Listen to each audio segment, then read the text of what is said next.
नमस्कार, मैं सूरज सिंह आज आपके लिए आपके व्याकरण के कारक प्रकरण का संस्कृत व्याकरण के कारक प्रकरण का वीडियो हम आपके लिए लेके आए हैं। मेरा पिछला वीडियो कारक प्रकरण पे प्रथम विभक्ति पे हम भेज चुके हैं। द्वितीय विभक्ति की शुरुआत हमने कल कर दी थी। हमने एक वीडियो एक सूत्र आपको कल व्याख्यायित करके उसका एग्जाम्पल दे करके उसके उदाहरण दे करके सारी चीजें हमने आपको बताई थी। उसी क्रम में आगे बढ़ते हुए आज आपके लिए हम लेके आए हैं उसी द्वितीय विभक्ति विधायक सूत्र का उसके आगे का सूत्र। कल मेरा सूत्र जो था तथा जो है वो एक सूत्र कर्तु ईप्सित तमम कर्म खत्म हो गया था। उसके आगे नेक्स्ट आपका आता है कर्मण द्वितीय। कर्मण द्वितीय जो सूत्र है ये भी द्वितीय विभक्ति विधायक सूत्र है। तो ये सारे सूत्र इंपॉर्टेंट हैं, प्रतियोगी परीक्षाओं में पूछे जाते हैं और वैसे भी व्याकरण के ज्ञान के लिए, संस्कृत व्याकरण के ज्ञान के लिए बहुत ही अनिवार्य है। ये सारी जगह आपके उपयोग में आएगा। इसी सारी चीजों को दृष्टिकोण में रखते हुए हमने ये वीडियो बनाया है। तो आइए हम लोग पढ़ते हैं अपने द्वितीय कारक प्रकरण का द्वितीय विभक्ति विधायक सूत्र। पहला सूत्र है कर्मण द्वितीय। कर्मण द्वितीय सूत्र क्या होता है? तो सबसे पहले यहाँ पे देखिए कर्मण द्वितीय। कर्मण द्वितीय का मतलब होता है कर्म को बतलाने के लिए, यानी कर्म को बतलाने के लिए द्वितीय विभक्ति का प्रयोग किया जाता है। तो इसके द्वारा कर्म कारक को द्वितीय विभक्ति के अंतर्गत रखा जाता है। तो यानी कर्म को बतलाने के लिए द्वितीय विभक्ति का प्रयोग किया जाता है। जैसे भक्तो हरिम भजति, भक्तो हरिम भजति यानी भक्त हरि को भजता है।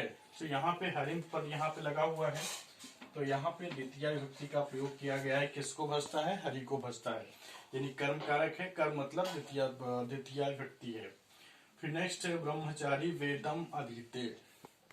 ब्रह्मचारी वेद को पढ़ता है। तो यहाँ पे वेदम शब्द है, वेदम भी जो है क्या है? द्वितीय विभक्ति विधायक सूत्र है, इसलिए यहाँ भी जो है कर्म कारक सूत्र हुआ और द्वितीय विभक्ति का विधान हुआ।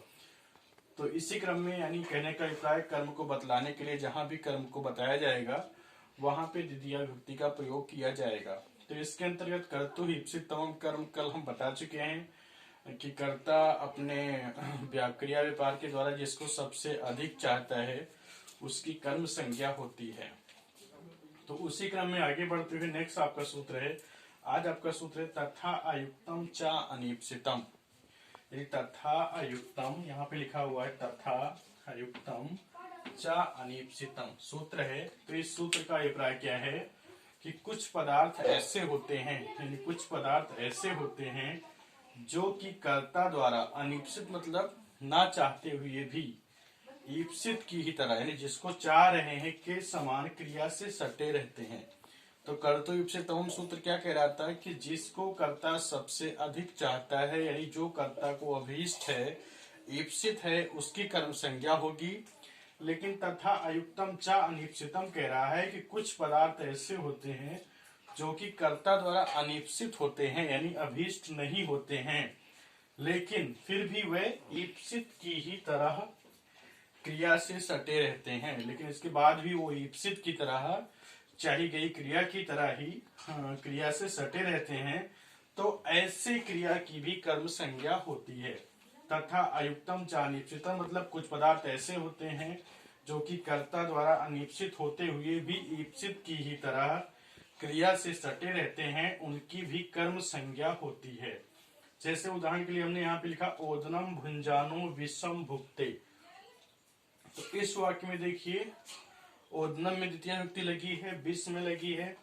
ओदन क्या है? कर्ता को इच्छुक है, कर्ता का ईप्सित है, लेकिन उसके साथ साथ विष का भी प्रयोग किया गया है जो कि अनिप्सित है, लेकिन चूंकि ओदन की से सटा हुआ है, ओदन की तरह ही प्रयुक्त हो रहा है, इसलिए यहाँ पे भी द्वितीय विभक्ति का प्रयोग किया गया। तो इस वाक्य में विष अत्यंत अनिप्सित है परंतु ओदन की ही तरह हुआ भी उस क्रिया से सटा हुआ है, अतः विष भी कर्म संज्ञक हो जाएगा।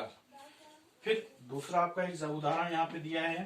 पहला उदाहरण यहाँ पे है, दूसरा यहाँ पे है ग्रामम गच्छन तृणम अस्पृशति, यानी गांव जाते हुए वो तिनके का स्पर्श करता है। तो यहाँ पे एक सूत्र यहाँ पे ग्रामम में लगा हुआ है द्वितीय विभक्ति, गांव को जाते हुए फिर गच्छन तृणम अस्पृशत, यानी तृण तिनके का भी स्पर्श करता है। तो इस वाक्य में तृण भी जो है वो ग्रामम की तरह गच्छन क्रिया से सटा हुआ है, मिला हुआ है।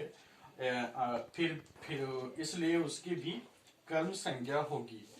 तो इस तरह से आज हमने मुख्य रूप से द्वितीय विभक्ति विधायक सूत्र कर्मण द्वितीय के बारे में पढ़ा कि कर्म को बतलाने के लिए द्वितीय विभक्ति का प्रयोग किया जाता है।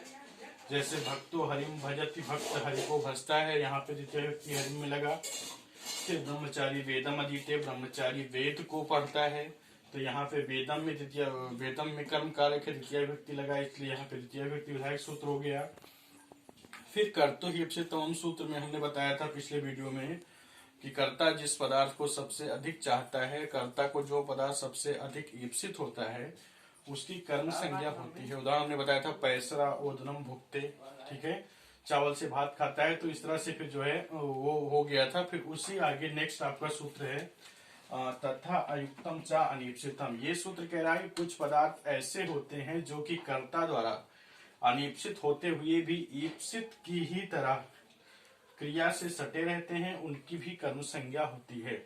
उदाहरण ने बताया जैसे ओदनम भुंजानो विषम भुगते, यहाँ पे ओदन की ही तरह विष भी भुगते क्रिया से सटा हुआ है, इसलिए इसकी भी कर्म संज्ञा हो गई। इसी तरह से दूसरा एग्जाम्पल है ग्रामम गच्छम तृणम अस्पृशति। यहाँ पर भी ग्रामम में भी कर्म कारक है और तृणम में भी है, क्योंकि ग्रामम के समान ही तृण भी गच्छन क्रिया से सटा हुआ है, इसलिए यहाँ भी द्वितीय विभक्ति का विधान किया गया। तो आज का जो मेरा वीडियो था बस इन्हीं दो सूत्रों पे कर्मण द्वितीय और तथा अयुक्तम चा निष्पितम पे था, और कर्तु ही तमाम काम मैं भेज चुका हूँ। इसी क्रम में हम आपके पास एक एक करके वीडियो भेजते रहेंगे। आप सभी से रिक्वेस्ट है कि मेरे इस वीडियो को ध्यान से देखना, ज्यादा से ज्यादा लोगों तक शेयर करना, लाइक करना, शेयर। अगर कोई कमी दिखाई रही है तो प्लीज मुझे कमेंट में लिख के बताना, और आप मेरे इस चैनल को सब्सक्राइब करें जिससे मैं आपके लिए और अच्छा से अच्छा वीडियो ला सकूं और इस व्याकरण के ज्ञान को सबके पास पहुंचा सकूं। बस मेरा आज का वीडियो यही तक था। धन्यवाद।